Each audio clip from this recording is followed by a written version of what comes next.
Today we are on the Gettysburg Battlefield, exploring haunted, popular, and significant historic areas. Which brings us just across from Plum Run below Little Round Top to an area known as Devil's Den. Devil's Den is a boulder-strewn hill on the south end of Houck's Ridge on the Gettysburg Battlefield, used by artillery and sharpshooters on the second day of the 1863 battle. A very popular tourist attraction, several boulders are worn from foot traffic, and the site includes numerous cannons, memorials, and walkways, including a bridge spanning two boulders. Throughout the mid-19th century, local residents believed that the crevices between the boulders were home to a large snake. The size of the reptile varied between accounts, but reports ranged from 8 feet to as large as 15 feet. The snake became known as the Devil, and thus the area he was believed to inhabit became known as the Devil's Den.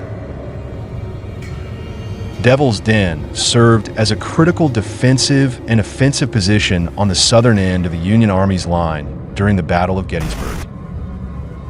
On July 2, 1863, Confederate troops from General John Bell Hood's division launched a determined assault against Union defenders.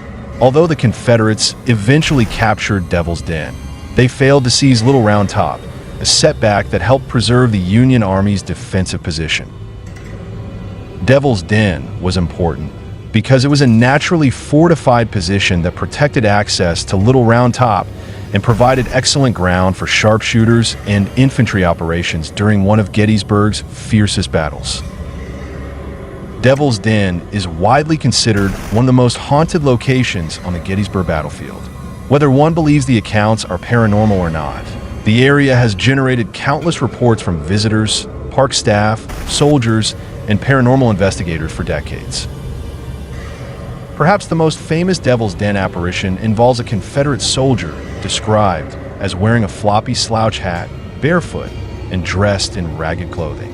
Witnesses say he suddenly appears near the rocks and says, "What you're looking for is over there."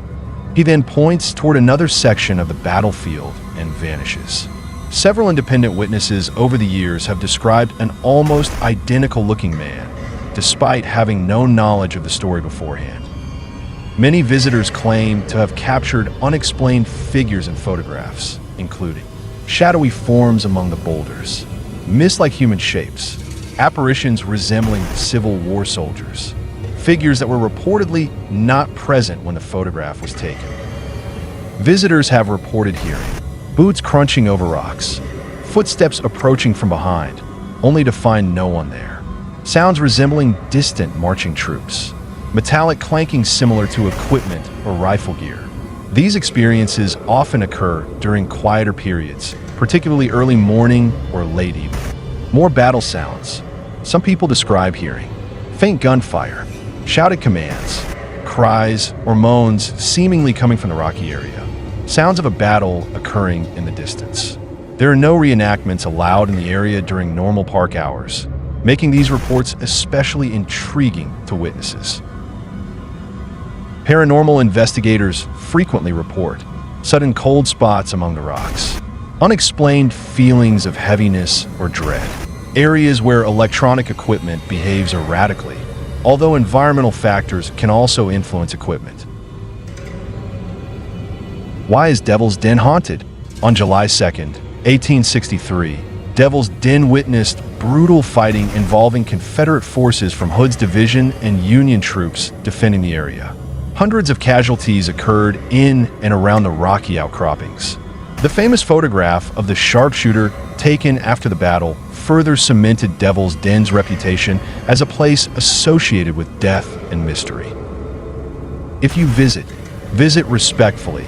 It is part of a national military cemetery and memorial landscape. Early mornings and near dusk often provide the most atmospheric experience. Bring a camera if you enjoy historical photography, but always remain on designated paths and respect park regulations.